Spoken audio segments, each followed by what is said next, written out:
Hello, my name is Pawan Kumar, working in Central GSTM, Central Excise Inspector in Chennai zone, right? तो आज का जिस बारे में हमारा वीडियो है आपने हमने तो देख ही लिया होगा, लेकिन मैं आपको बता देता हूँ कि अगर आप एज जीएसटी इंस्पेक्टर या सेंट्रल एक्साइज इंस्पेक्टर ज्वाइन करते हो तो आपकी क्या सैलरी होती है, सैलरी और कुछ पर्क्स कि हमको और क्या मिलता है। ठीक है, तो ये वीडियो इसलिए भी मैं ये बना रहा हूँ क्योंकि ये सैलरी के बारे में वीडियो है, तो आप ये मत समझना कि सैलरी जस्ट शो ऑफ करना। ये वीडियो सिर्फ इसलिए है ताकि जो यूट्यूब में क्या होती है ना, कभी बहुत गलत गलत न्यूज़ फैलती रहती है, इतनी सैलरी, तो एक सही जानकारी मिलना। और दूसरी बात मोटिवेशन, क्योंकि सैलरी मुझे लगता है कि सबसे बड़ा मोटिवेशन है जो लोग बहुत निम्न घर से आते हैं। ठीक है, जैसे मेरे लिए सैलरी बहुत बड़ा मोटिवेशन है। मैं अब अभी क्या है, अभी मैं 4600 ग्रेड पे यहाँ पे हूँ, राइट, एज इंस्पेक्टर। लेकिन मैं अगर 2800 ग्रेड पे मैं अपने होम टाउन जाना चाहूँ तो नहीं जा सकता, क्योंकि मेरे लिए सैलरी बहुत मैटर करती है। जबकि बहुत सारे लोग ऐसे हैं जो यहाँ से छोड़ के स्विच करके 4200 2800 ग्रेड पे में होम टाउन जाते हैं, क्योंकि उनके घर में पहले से जॉब होती है, तो पैसे की उतनी ज़्यादा किल्लत नहीं होती। लेकिन हमें है पता कि हाँ पैसे की क्या किल्लत होती है, इसलिए हम मतलब स्विच ही नहीं कर सकते। तो सैलरी बहुत बड़ा मोटिवेशन है, ठीक है, किसी भी जॉब में जाने का। क्योंकि जब सबसे पहले लोग जाते हैं ना, तो ये देखते हैं कि कितना पैसा आया। ठीक है, क्योंकि सिंपल है कि पैसे की नीड है। और दूसरी बात ये कि जैसे सैलरी जानना कि आप अपक्ष मिलते हैं, जो भी एसएससी की प्रिपरेशन कर रहा है, कोई भी भाई बहन, सबको जानने की इच्छा होती है, क्योंकि हमें भी ऐसे ही अपने टाइम पे होती थी। तो चलो, जो मेरी फर्स्ट एनहैंस सैलरी आई थी और अब कितनी आती है, क्या आते हैं चेंजेस, मैं इसके बारे में आपको एक एक करके बताऊंगा। क्या एक्स सिटी है, क्या वाई सिटी, क्या जेड सिटी है, इसके बारे में भी मैं आपको बताने वाला हूँ। तो चलिए शुरू करते हैं वीडियो।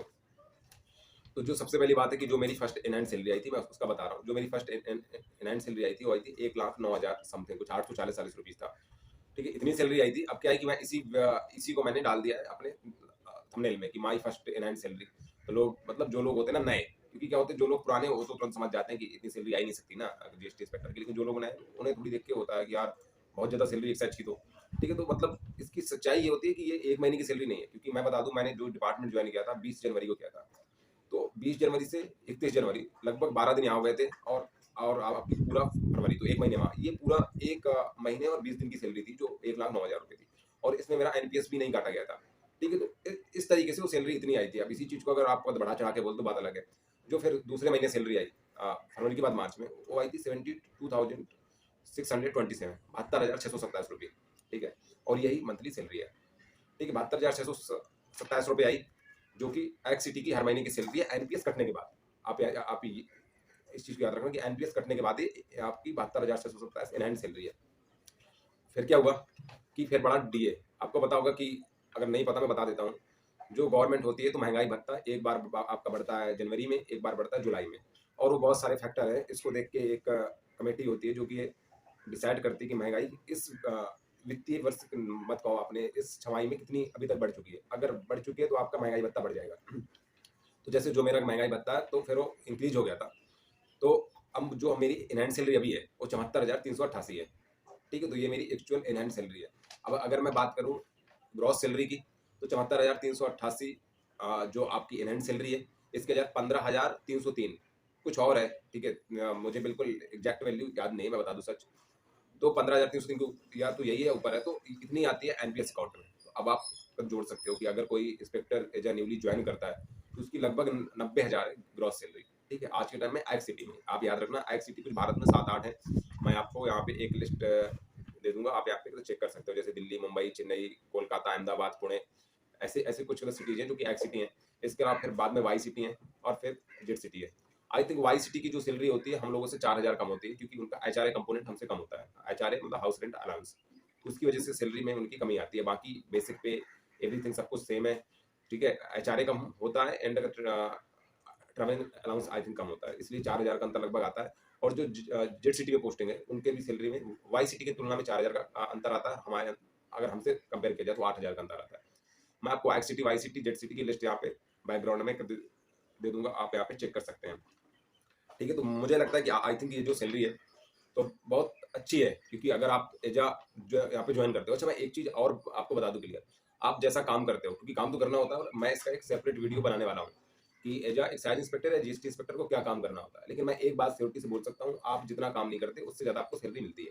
ठीक है, तो ये बात सियोरिटी है कि सैलरी ठीक ठाक है। मतलब एक अगर न्यूली ज्वाइन पर्सन आता है जो कि सिर्फ बीए कर रखे, जैसे मैंने की है बीएससी, वो भी बहुत नॉर्मल से कॉलेज से, जहाँ कभी भी नहीं हम गए। ठीक है, ऐसे मेरा एक दोस्त है वो किए बीए। अब सोचो एक बीए पास करके लड़का सीधा 90,000 रुपये कमा रहा है, और बहुत सारे लोग हैं जो IIT करके NIT करके यहाँ पे आते हैं और वो भी एज इंस्पेक्टर ज्वाइन करते हैं और वो उनको भी सैलरी वही मिल रही है। बस हाँ, मैं मान सकता हूँ कि उनके उनके पास ना नॉलेज थोड़ी हमसे ज़्यादा होती है, क्योंकि उन्होंने बीटेक किया हुआ होता है ना, तो काम करने की स्पीड ज़्यादा होती है। जैसे मैं अगर अपने केस की बात करूँ, तो मैं काम बहुत आराम से करता हूँ स्लो, लेकिन लेकिन अगर कोई अच्छा बंदा लिखा पढ़ा तो उसको कंप्यूटर सॉफ्टवेयर की जानकारी ज़्यादा होती है हम लोगों से, ठीक है? तो काम अच्छा कर पाते हैं, ठीक है? लेकिन वो ज़्यादा नहीं करता मैटर, क्योंकि धीरे-धीरे जब आप काम करेंगे ना सिस्टम में, तो सब कुछ सीख जाना होता है। तो इसके बारे में मैं एक वीडियो आपको बनाऊँगा, ठीक है? इसके अलावा ये तो बात हो गई सैलरी की, जो मैंने एक आपको ओवरव्यू दे दिया कितनी सैलरी होती है एग्जैक्ट, मतलब एक न्यूली पर्सन ज्वाइन करता है 90,000 रुपये उसे मिलने, ठीक है? अब बात करते हैं पर्क्स की, कि क्या पर्क्स मिलते हैं, क्योंकि जो जीएसटी इंस्पेक्टर है ग्रुप बी की जॉब है, ठीक है? अब ग्रुप ए के जो पर्क्स हैं, ग्रुप बी के पर्क्स हैं, उनसे आपस में कंपेयर किया नहीं जा सकता यार, क्योंकि देखो ग्रुप ए है। एक बात आप समझ लो कि आप ग्रुप ए ग्रुप बी को कंपेयर नहीं कर सकते हो, ठीक है? तो मैं सिर्फ आपको बता रहा हूँ कि ग्रुप बी के क्या होते हैं पर्क्स। तो पहला तो होता है CGHS card, central government health scheme.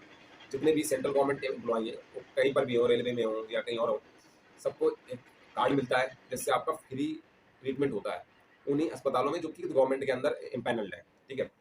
अब जैसे हर सिटी में है, जैसे अभी तक कुल 70 सिटियों में है जहाँ पे CGHS की आपको फैसिलिटीज है अवेलेबल।